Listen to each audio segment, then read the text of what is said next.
CBSE words में आपका स्वागत है। तो हम पढ़ रहे थे क्लास 9 साइंस का सेकंड चैप्टर जिसका नाम है is matter around us pure, और इस चैप्टर की 4 वीडियोस अपलोड हो चुकी हैं। अगर आपने नहीं देखा तो डिस्क्रिप्शन में आपको लिंक मिल जाएगा, वहां से देख सकते हो।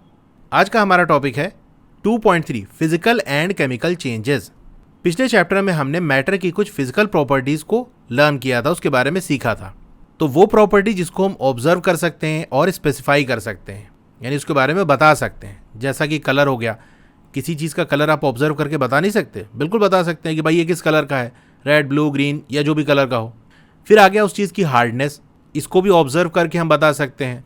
अब ये हार्डनेस बेसिकली मटेरियल की वो प्रॉपर्टी होती है जिससे ये लोकलाइज प्लास्टिक डिफॉर्मेशन को रेसिस्ट करता है। थोड़ा हाई फाई टर्म हो गया, सिंपल वे में बताता हूँ क्योंकि प्रॉपर डिफिनीशन बताना भी ज़रूरी होता है, वरना अक्सर लोग कहते हैं कि नहीं ये इसका मतलब ये नहीं होता। तो एक तो होता है प्रॉपर डिफिनीशन जो उस स्टैंडर्ड की है, और एक सिंपल वे में उसको कैसे समझाया जा सकता है, यानी वो चीज़ सिंपल वे में क्या है कैसे समझ सकते हैं, एक वो चीज़ होती है। तो सिंपल वे में हार्डनेस को ऐसे समझ सकते हो जैसे कोई मटेरियल हमारे पास है, उस पर हमने स्क्रैच मारने की कोशिश की कि इस पर हम स्क्रैच कर दें, तो अगर वो सब्सटेंस हार्ड होगा तो आसानी से उस पर स्क्रैच नहीं पड़ेगा। वही उसकी हार्डनेस अगर कम होगी तो उस पर स्क्रैच आसानी से पड़ जाएगा, डेंट वगैरह आसानी से पड़ जाएगा। फिर आ जाता है रिजिडिटी। ये मटेरियल की वो प्रॉपर्टी होती है जिसकी वजह से वो अपने शेप को मेंटेन रखता है फोर्स लगने पे, यानी फोर्स लगाएंगे और उसका शेप चेंज नहीं हो रहा है तो हम कहेंगे सब्सटेंस रिजिड है, और फोर्स लगते ही अगर वो डिफॉर्म हो जा रहा है तो हम कहेंगे उसकी रिजिडिटी कम है, या सिंपल कह देते हैं कि रिजिड नहीं है। फिर आता है फ्लूइडिटी, यानी फ्लूइड है वो फ्लो करेगा। जैसे आपका लिक्विड हो गया, गैस हो गया, इसके अंदर फ्लूइडिटी होती है, वो फ्लो करता है। ठीक है, लिक्विड जैसे हमारा वाटर हो गया वो पाइप के अंदर फ्लो करता है कि नहीं, गैस भी फ्लो करती है। वो गाना था ना, बहती हवा सा था वो, तो हवा बहती है कि नहीं। Solid in the general sense flow नहीं करता। डेंसिटी हो गया, मेल्टिंग पॉइंट हो गया, बॉइलिंग पॉइंट हो गया, ये सारे क्या हैं, फिजिकल प्रॉपर्टीज हैं। The interconversion of states is a physical change because these changes occur without a change in composition and no change in chemical nature of the substance. States का जो interconversion है, यानी solid to liquid, liquid to gas, gas to solid, ये जो आपस में change होता है ना, ये कैसा चेंज है, ये फिजिकल चेंज है। क्यों फिजिकल चेंज है? क्योंकि यहाँ जो चेंज हो रहा है वो बिना कॉम्पोजिशन के चेंज हुए हो रहा है, एक बात। दूसरी बात, यहाँ पर कोई भी केमिकल नेचर सब्सटेंस का चेंज नहीं हो रहा है। इसको एग्जाम्पल लेके बताया गया है, although ice, water and water vapour all look different and display different physical properties, they are chemically the same. जैसे आप आइस ले लो, वाटर ले लो और वाटर वेपर ले लो, तीनों की फिजिकल प्रॉपर्टीज अलग अलग हैं। जैसे यही फ्लूइडिटी वाला हम देख लें तो वाटर और वाटर वेपर क्योंकि लिक्विड और गैस हैं ये फ्लो करेंगे, आइस आपका फ्लो नहीं करेगा। डेंसिटी भी इन तीनों की अलग होती है। वाटर और वाटर वेपर का कोई फिक्स शेप नहीं होता, जिस कंटेनर में रखोगे उसी का शेप ले लेंगे। वहीं आइस के बारे में हम क्या जानते हैं कि इसका फिक्स शेप होता है। तो फिजिकल प्रॉपर्टीज तो इन तीनों की अलग अलग हैं, लेकिन इनका केमिकल कॉम्पोजिशन सेम है, यानी आइस के अंदर क्या होता है और कितने कितने रेशियो के अंदर होता है। इसी तरह से वाटर और वाटर वेपर के अंदर क्या चीज़ होती है, क्या है ये केमिकली क्या है। तो आइस की बात कर लेना, तो आइस के अंदर इसका फॉर्मूला होता है H2O, यानी यहाँ पर 2 हाइड्रोजन एक ऑक्सीजन के साथ जुड़ा होता है। 2 हाइड्रोजन का एटम एक ऑक्सीजन के एटम के साथ जुड़ा होता है, तो ये मिलाकर इसका एक पार्टिकल बनता है। इसी तरह ढेर सारे पार्टिकल होते हैं। तो केमिकल कॉम्पोजिशन क्या हो गया, एक ऑक्सीजन के साथ 2 हाइड्रोजन रहेंगे। वाटर का भी यही होता है और वाटर वेपर का भी यही होता है, यानी हाइड्रोजन और ऑक्सीजन होंगे और इनका रेशियो भी फिक्स है कि ऑक्सीजन 1 लिया तो हाइड्रोजन 2 होगा, ऑक्सीजन 2 लोगे तो हाइड्रोजन 4 हो जाएगा। ठीक है, जितना ऑक्सीजन होगा उसका डबल अमाउंट हाइड्रोजन होगा। ये कॉम्पोजिशन इसका फिक्स होता है। तो तीनों को कॉम्पोजिशन सेम है, इसीलिए आइस को वाटर में कन्वर्ट करो या वाटर को वाटर वेपर में या वाटर वेपर टू आइस, किसी को भी आपस में किस में चेंज करो, ये फिजिकल चेंज माना जाएगा क्योंकि चीज़ वही है, कोई नई चीज़ नहीं बन रही है। फिजिकल चेंज में ये होता है कि कुछ नया नहीं बनता, वही केमिकल चेंज में कुछ नया बन जाता है, उसको भी हम देखेंगे। ठीक है, तो एक पॉइंट ये बताया गया था कि कॉम्पोजिशन सेम है, इसीलिए ये जो आपस में चेंज होगा स्टेट का, ये फिजिकल चेंज है। दूसरा क्या बताया कि जो केमिकल नेचर है वो सेम रहता है। जैसे वैसे तो बहुत सारे, एक एग्जांपल मैं आपको बताता हूँ। वाटर क्या करता है, फायर को एक्सटिंग्विश करता है, आग बुझाता है। तो वाटर डालोगे तो भी वही काम होगा। आइस डाल दोगे, मान लो आग चल रही है उस पर आइस डाल दोगे तो वो भी आग को बुझाने का काम करेगी। वहीं वाटर वेपर अगर आपके पास है वो भी डालोगे तो वो भी आग को बुझाने का काम करेगी, क्योंकि आइस को डालोगे वो मेल्ट होकर वाटर बन जाएगी, वाटर उस सब्सटेंस को कूल करेगी और उस सब्सटेंस का जो टेम्परेचर है वो इग्निशन टेम्परेचर से नीचे ले आएगी। ये क्लास 8 में आपने पढ़ा होगा, बहुत डिटेल में नहीं जाना चाहता। वहीं वाटर वेपर के बारे में भी क्लास 8 में आप पढ़ कर आ रहे होगे, अभी मैंने कुछ दिन पहले ही लेक्चर उसका डाला है, कंबशन एंड फ्लेम वाले चैप्टर में पढ़ाया है कि वाटर जब फायर पे डलता है तो वो वेपराइज हो जाता है, वाटर वेपर बन जाता है और जो सब्सटेंस जल रहा है उसको सराउंड कर लेता है। इस तरह से ऑक्सीजन की सप्लाई है वो कट हो जाती है और इस तरीके से जो वाटर वेपर है वो फायर को एक्सटिंग्विश करता है, यानी आग बुझाता है। तो आपने देख लिया, आइस ले लो, वाटर वेपर ले लो, ये तीनों क्या कर रहे हैं, फायर को एक्सटिंग्विश कर रहे हैं। यानी कि केमिकल नेचर सेम है, काम तीनों वही कर रहे हैं। ठीक है, तो ये पॉइंट आप समझ गए होंगे। इसको और थोड़ा इंटरेस्टिंग वे में आपको समझाता हूँ, जिससे दिमाग में सेट हो जाए चीज़। स्पाइडरमैन ही को पकड़ लो, मतलब ऐसे नहीं कि कान पकड़ के ले आओ, मतलब मान लो स्पाइडरमैन को ही कंसीडर कर लेते हैं, तो जो कॉस्ट्यूम पहनता है, अपना ड्रेस पहनता है, तो स्पाइडरमैन बन जाता है। और वैसे वो क्या है, पीटर पार्कर है, लेकिन हकीकत में वो वही बंदा है, यानी पीटर पार्कर ही स्पाइडरमैन है और स्पाइडरमैन ही पीटर पार्कर है। बाहर से दिखने में लगेगा वो स्पाइडरमैन है, ये पीटर पार्कर है, लेकिन अंदर से ड्रेस के अंदर भी बंदा वही है। ठीक है, तो फिजिकल अपीयरेंस चेंज होने से वो बंदा नहीं बदल जाएगा। जैसे आप मान लो चश्मा लगाओ या चश्मा उतारो, तो आप तो वही रहोगे ना, ऐसा तो है नहीं चश्मा लगाने से कुछ और बन जाओगे, चश्मा उतारोगे तो कुछ और बन जाओगे। जैसे सुपरमैन है, चश्मा उतार के तो वो सुपरमैन है, चश्मा लगाकर तो वो नॉर्मल बंदे की तरह से है, लेकिन है बंदा वही, प्रॉपर्टी सारी उसके अंदर वही है, बस बाहर से दिखने में वो थोड़ा सा अलग हो जाता, बस अपीयरेंस उसका बदल जाता है, अंदर से बंदा वही है। Both water and cooking oil are liquid but their chemical characteristics are different. अब वाटर और कुकिंग ऑयल को हम ले लेते हैं, ये दोनों लिक्विड ही हैं, यानी फिजिकली आप देखोगे तो आपको लगेगा अरे ये दोनों लिक्विड हैं तो एक ही जैसे होंगे, लेकिन ना भैया, इनकी केमिकल कैरेक्टरिस्टिक्स अलग है। कैसे अलग है? इनका जो ऑर्डर है, यानी जो महक है, और इन्फ्लेमेबिलिटी, यानी इनको जलाने की कोशिश करोगे तो जलेंगे कि नहीं जलेंगे, ये डिफर करती है। जैसे ऑयल बर्न करता है एयर के अंदर, वहीं वाटर क्या करता है, एक्सटिंग्विश करता है फायर को, आग बुझाता है। ऑयल बर्न करता है, वो फायर प्रोड्यूस कर रहा है, और वाटर क्या कर रहा है, आग को बुझा रहा है। तो ये केमिकल प्रॉपर्टी है ऑयल की, जो कि इसको वाटर से अलग बनाती है।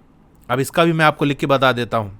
जैसे वाटर का मैंने ऊपर आपको लिखा ही दिया कि वाटर का केमिकल फॉर्मूला H2O होता है।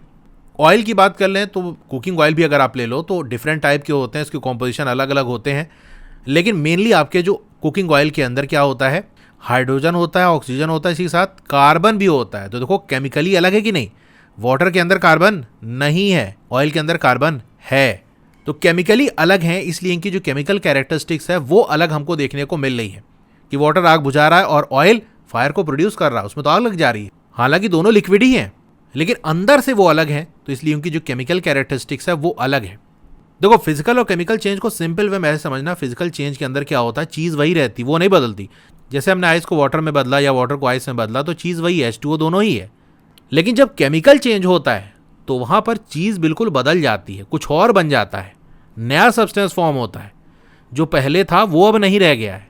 तो वहाँ से जो चीज़ें हमको पता चलती हैं वो उसकी केमिकल प्रॉपर्टीज़ है। बर्निंग क्या है, केमिकल चेंज है। इस प्रोसेस में क्या होता है, एक सब्सटेंस रिएक्ट करता है दूसरे के साथ and undergo a change in a chemical composition, और उसका जो केमिकल कॉम्पोजिशन है वो चेंज होता है। जैसे हमने मैग्नीशियम लिया, इसको बर्न किया, बर्न करने में क्या होगा, ये ऑक्सीजन के साथ रिएक्ट करेगा, रिएक्ट करके क्या बनेगा, मैग्नीशियम ऑक्साइड। ठीक है, फॉर्मूला आपको ऐसे नहीं याद रखना, समझाने के लिए बता रहा हूँ कि मैग्नीशियम हमने लिया था, उसको बर्न किया तो एक नई चीज़ बन गई, क्या बन गई, मैग्नीशियम ऑक्साइड। अब देखो कॉम्पोजिशन अलग है कि नहीं, यहाँ पर सिर्फ मैग्नीशियम है, यहाँ मैग्नीशियम के साथ ऑक्सीजन जुड़ा हुआ है, दोनों का कॉम्पोजिशन अलग है। तो जब बर्निंग होती है तो एक सब्सटेंस दूसरी चीज़ के साथ रिएक्ट करता है, बेसिकली ऑक्सीजन के साथ रिएक्ट करता है, या और भी चीज़ आपने मिलाई होगी तो वो आपस में रिएक्ट कर जाते हैं, और इस तरीके से केमिकल कॉम्पोजिशन का चेंज हमको देखने को मिलता है। Chemical change bring change in the chemical properties of matter and we get new substances. तो जब केमिकल चेंज होता है उसकी वजह से जो केमिकल प्रॉपर्टी है मैटर की वो बदल जाती है और एक नया सब्सटेंस बनता है। जैसे यही वाला एग्जाम्पल ले लो, मैग्नीशियम और मैग्नीशियम ऑक्साइड। मैग्नीशियम की बात कर लें तो ये कंबस्टिबल है, यानी इसको जलाओगे तो जल जाएगा, भाई जल ही रहा है तभी तो मैग्नीशियम ऑक्साइड बन रहा है। वहीं मैग्नीशियम ऑक्साइड को जलाओगे तो नहीं जलेगा, वो इनकम्बस्टिबल होता है। ठीक है, तो इस एग्जाम्पल के अंदर हमारा केमिकल चेंज हुआ, इसकी वजह से केमिकल प्रॉपर्टी बदल गई। मैग्नीशियम की एक केमिकल प्रॉपर्टी क्या थी कि वो कंबस्टिबल है, जलाओगे तो जल जाएगा। वहीं केमिकल चेंज के बाद जो नया सब्सटेंस हमको मैग्नीशियम ऑक्साइड मिला, उसकी केमिकल प्रॉपर्टीज अलग हैं। क्या अलग है कि उसको जलाओगे तो जलेगा नहीं। केमिकल चेंज को हम केमिकल रिएक्शन भी कहते हैं, यानी अगर केमिकल चेंज हो रहा है तो हम कहेंगे वहां पर क्या हो रहा है, केमिकल रिएक्शन हो रहा है, रिएक्शन की वजह से ही चेंज होता है। During burning of candle both physical and chemical change take place. तो कैंडल जब बर्न करती है तो वहां पर फिजिकल और केमिकल चेंज दोनों ही होता है। Can you distinguish these? क्या आप इसको डिस्टिंग्विश कर सकते हो? यानी फिजिकल चेंज में क्या हो रहा है, केमिकल चेंज में क्या हो रहा है, क्या इसको आप डिटेल में बता सकते हो? बिल्कुल बता सकते हैं, चलिए मैं आपको लिखाई देता हूँ। तो इस तरीके से टेबल बना के इसका आंसर दे सकते हो। पहले कॉलम में आप लिख देना physical change during burning of candle, दूसरे कॉलम के अंदर chemical change during burning of candle. ये चीज़ आपने क्लास 8 में पढ़ी होगी, कंबशन एंड फ्लेम वाले चैप्टर में मैंने अभी डिटेल में सारी चीज़ें पढ़ाई हैं। अगर भूल गए तो वहाँ जाके देख सकते हो ना, यहाँ पर भी मैंने पॉइंट्स लिखाई दिए हैं। देखो जो मेल्टिंग है वैक्स की, वो तो फिजिकल चेंज है। जब मोमबत्ती जलेगी तो उसकी गर्मी की वजह से वैक्स क्या करती है, कुछ मेल्ट कर जाती है, तो ये तो हो गया आपका फिजिकल चेंज। वहीं जो बर्निंग है वैक्स का, वो है केमिकल चेंज। जो फ्लेम आप देखते हो ना कैंडल के अंदर, जिसकी वजह से रोशनी निकलती है, वो वैक्स की बर्निंग की वजह से होती है। वैक्स वेपर आपका बर्न करता है, तो बर्निंग होती है तो वहां नया सब्सटेंस बनता है। अभी इसको आगे हम देखेंगे। तो मेल्टिंग ऑफ वैक्स आपका रिवर्सिबल है, मेल्ट कर जाएगी, ठंडा होकर फिर से वो वैक्स बन जाएगी। वहीं अगर वैक्स बर्न कर गई तो ये इरिवर्सिबल है, बर्न करके एक दूसरा सब्सटेंस बना लेगी और फिर ये वापस नहीं आ सकता। तो तीसरे पॉइंट में आप यही लिख दोगे कि वैक्स की जो मेल्टिंग होती है वहां पर कोई नया सब्सटेंस नहीं बनता, मेल्ट होकर वो वैक्स ही है, स्टेट का चेंज हुआ है बस खाली। वहीं अगर वैक्स बर्न करती है तो वहां नया सब्सटेंस बनता है। नए सब्सटेंस कौन कौन से बनते हैं? जैसे कार्बन डाइऑक्साइड हो गया, वाटर हो गया, और सूट फॉर्म होता है, जिसको आपने क्लास 8 में ग्लास प्लेट लगा के कैंडल के ऊपर चेक किया होगा कि काला काला सा ऐसे निशान बन गया था, वो सूट की वजह से है। ठीक है, तो ये मैंने आपको बता दिया। इतनी डिटेल के अंदर सारी चीज़ों को बहुत कम ही लोग एक्सप्लेन करते हैं। तो अगर आप मुझे सपोर्ट करोगे तो इस तरह की वीडियोज़ मैं आगे ले आता रहूँगा, वरना बिना मोटिवेशन के तो कोई चीज़ कब तक चल सकती है। खैर चलिए आगे बढ़ते हैं। अब यहाँ पर क्वेश्चन है, उसको हम देख लेते हैं। पहला क्वेश्चन है, classify the following as chemical और फिजिकल चेंजेस। तो पॉइंट आप याद रखना, फिजिकल चेंज में चीज़ वही रहेगी, हाँ दिखने में अलग हो सकती है, थोड़ा बहुत कुछ बाहर से बदल जाएगी, अंदर से वो चीज़ वही रहेगी। वही केमिकल चेंज हो गया तो वो चीज़ पूरी तरह से बदल जाएगी, कुछ और नया बनेगा। अब इस पॉइंट को माइंड में रखते हुए आप आंसर दो। कटिंग ऑफ ट्रीज, भाई ट्री कट करोगे तो वो ट्री ही रहेगा ना, मतलब ट्री के अंदर क्या होता है, लकड़ी होती है, जैसे पत्ती वगैरह है, तो वो तो वही रहेगी ना। ऐसा तो है नहीं ट्री को कट करोगे तो कार बन जाएगी या हाउस बन जाएगा। It's a physical change. ठीक है, तो फिजिकल के लिए मैं पी लिख दूंगा।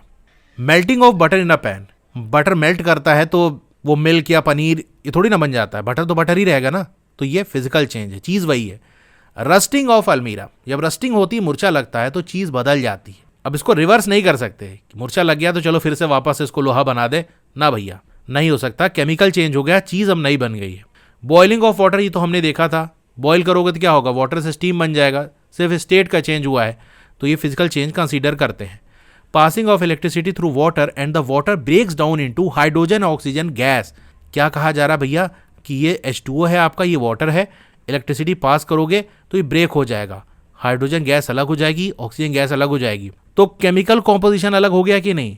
एक चीज़ बनेगी H2 जो कि वाटर से अलग है, क्योंकि हाइड्रोजन के अंदर ऑक्सीजन नहीं है और ऑक्सीजन जो गैस है उसके अंदर हाइड्रोजन नहीं है, तो वाटर दो हिस्से में ब्रेक हो गया। अब ये दो नई चीज़ें बन गई। ये हाइड्रोजन गैस और ऑक्सीजन गैस वाटर से अलग है, क्योंकि हाइड्रोजन और ऑक्सीजन ये गैस होती हैं रूम टेम्परेचर पे, वहीं H2O हमारा जो है वो लिक्विड होता है। तो वाटर अब ब्रेक हो चुका है, दो नई चीज़ें बन गई हैं, हाइड्रोजन और ऑक्सीजन गैस, तो नई चीज़ बन गई, तो ये केमिकल चेंज है। कॉमन सॉल्ट को वाटर के अंदर डिसॉल्व करोगे तो सिंपल क्या होगा, सॉल्ट के जो पार्टिकल हैं वाटर के पार्टिकल के बीच में चले जाएंगे, कुछ नया चीज़ थोड़ी ना बना। सॉल्ट का भी टेस्ट आएगा आपको, वाटर का भी फील आएगा, कोई नई चीज़ नहीं बनी। सॉल्ट और वाटर के पार्टिकल आपस में जुड़े नहीं, वो वही है, तो it's again a physical change. Fruit salad बना रहे हो कच्चे फ्रूट्स का लेके, भाई सैलड बनाने से फ्रूट वही रहेगा ना, सैलड बनाने से तो कुछ और नहीं बन जाएगा, तो इट्स अ फिजिकल चेंज। फिर आता है burning of paper and would. अब अगर पेपर या वुड या किसी और चीज़ को आप बर्न करोगे ना, तो ये आपका केमिकल चेंज है, क्योंकि चीज़ बदल जाएगी। आप दुकान पे गए कि भैया हमको 2-4 ठो पेपर दे दो A4 साइज़ का, अब वो आपको पेपर की राख दे दे कि ले जाओ भैया घर तक, जाते तक आपका पेपर बन जाएगा, तो आप घुमा के लगाओगे एक ठो कि नहीं उसको, कि बेवकूफ़ समझे हो। या लकड़ी लेने गए आप कि भैया लकड़ी हमको दे दो, अब वो दे दिया जली हुई लकड़ी आपको, अरे कोई बात नहीं, आप घर तक पहुँचोगे ना तो ये वापस से लकड़ी बन जाएगी, या फ्रिज में रख देना लकड़ी बन जाएगी, उसको भी आप लगाओगे एक ठो। कह रहे भैया अब ये केमिकल चेंज हो गया, चीज़ बदल गई है, ये जो राख दे रहे हो ना हमको, जली हुई लकड़ी जो दे रहे हो, ये लकड़ी नहीं है, कुछ और बन गया है, तो केमिकल चेंज है। Try segregating the things around you as pure substance और मिक्सचर। तो आसपास आपके जो सब्सटेंस है उसको प्योर सब्सटेंस और मिक्सचर्स में आप अलग अलग कर दो कि कौन से प्योर सब्सटेंस है और कौन से आपके मिक्सचर्स हैं। तो आपके आसपास कौन सब्सटेंस है ये तो आप जानो। अब जैसे हमारे आसपास क्या होता है, वाटर होता है, तो वाटर प्योर सब्सटेंस है, सोडियम क्लोराइड ये प्योर सब्सटेंस है, कार्बन डाइऑक्साइड, ऑक्सीजन गैस, ये सारे क्या हैं, प्योर सब्सटेंसेज हैं। वहीं एयर आपका मिक्सचर हो गया, टी जो आप बनाते हो, चाय, ये मिक्सचर हो गया। तो बहुत सारे एग्जाम्पल दे सकते हो। अब इसमें ये बात एक और आ जाती है कि भाई जो चीज़ हमारे आसपास अवेलेबल है वो प्योर है कि नहीं। जैसे वाटर तो प्योर होता है, लेकिन जो वाटर हमारे आसपास प्रेजेंट है वो प्योर है कि नहीं। तो इसका आंसर है नो। जो वाटर हम पीते हैं, जो यूज़ करते हैं, वो प्योर नहीं होता। इनफैक्ट प्योर वाटर तो बहुत मुश्किल है कि आपको मिले। कुछ ना कुछ फाइन इम्प्योरिटीज ज़रूर मिल जाती हैं, चाहे बहुत थोड़े ही अमाउंट में क्यों ना हो।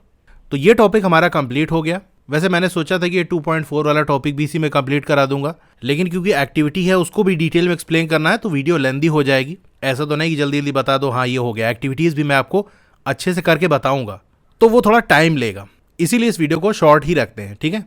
क्लास 9 की और वीडियो देखनी है तो इस तरह से आपकी वीडियो चल रही होगी। पहले वीडियो को लाइक कर लो, चैनल को सब्सक्राइब कर लो, मोर पे क्लिक कर देना है, फिर से मोर पे क्लिक कर देना है तो आपका डिस्क्रिप्शन ओपन हो जाएगा। यहाँ पर देखो मेरे व्हाट्सएप चैनल का लिंक है, तो उसको भी ज्वाइन कर लो ताकि लेटेस्ट अपडेट आपको मिलती रहे। डोंट वरी, आपका नाम और फोन नंबर किसी को विजिबल नहीं होगा। फिर क्लास 9 के लिए अच्छी बुक लेना चाहते हो तो उसका लिंक मैंने दे दिया है। अगर आपको स्टडी मटेरियल जैसे नोट्स वगैरह हो गया, एक्सरसाइज के सोल्यूशन हो गया, वो चाहिए तो मेरी वेबसाइट है, वहां विजिट कर सकते हो। और नीचे क्लास 9 मैथ्स की चैप्टर वाइज प्लेलिस्ट का लिंक मिल जाएगा। जिस चैप्टर की वीडियो देखनी है उसके लिंक पे आपको क्लिक करना है तो वो प्लेलिस्ट ओपन हो जाएगी। इसके अलावा और भी जो सब्जेक्ट है उनके लिंक भी आपको मिल जाएंगे।